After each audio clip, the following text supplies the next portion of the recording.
When you study architecture at Brighton, we're conscious that we want you to find your position within the architectural practice as you go through your career. You walk into a really strong sense of a studio culture in a community. We've worked hard to set up the studio so they feel as though it's a place that is your family and that you can nest within it, and it is a support network.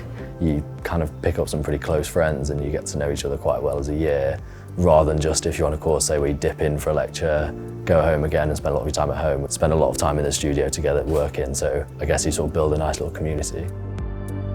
One of the things that we really encourage at Brighton is this idea of learning through making and learning through doing. Our workshops and technical facilities are integrated into our design studio. Before I came here I didn't even know how to use a drill, and now I'm making like these big models, which is really fun thanks to the technical staff. This is a really great opportunity to bring all your different skills together to create something that not is necessarily just a pretty building. It's more about thoughtful process and different skills that you can bring in and really show yourself off. We've got fantastic workshop facilities with technicians who are also designers or doing PhDs. I chose MA in architecture at Brighton because I think every architecture school have its own style, and then which I found the style in Brighton is very unique. So the studio culture is a very important part of learning. It's a place where we are encouraging students to learn alongside each other, and that starts to then mimic what they will find when they're in practice. As a course, it's quite interdisciplinary, and that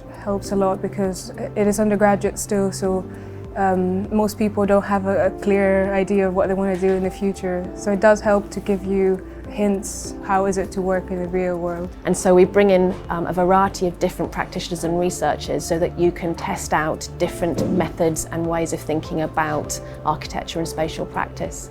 The architecture course at Brighton is very artistic or very, very creative, and they really encourage you to really think outside the box. All of my projects have had some sort of material experimentation through them. It's something that I really, really love. And I've always been encouraged to carry on doing more of that by lecturers, by technicians.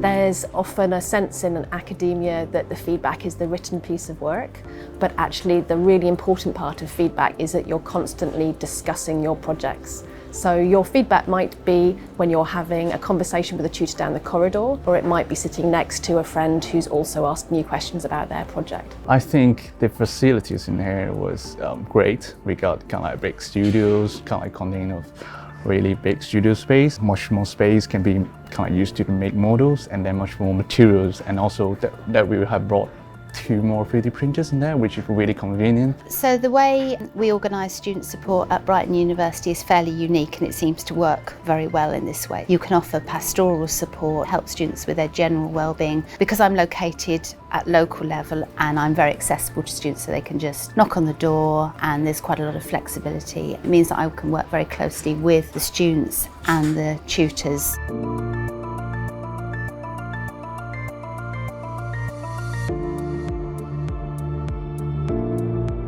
Overall, I really find inspiring the fact that every lecturer has a different background. So if someone has a more artistic approach, they can relate to artists, lecturers that have also professional practices, so it's not just academics. So architecture is a fantastic degree to take because it brings together 3 different areas of thinking, and that's the social sciences, it's the technology and engineering, and it's the arts-based practice, which means that the choices of the direction of travel and the pathways you take into employment are huge and varied.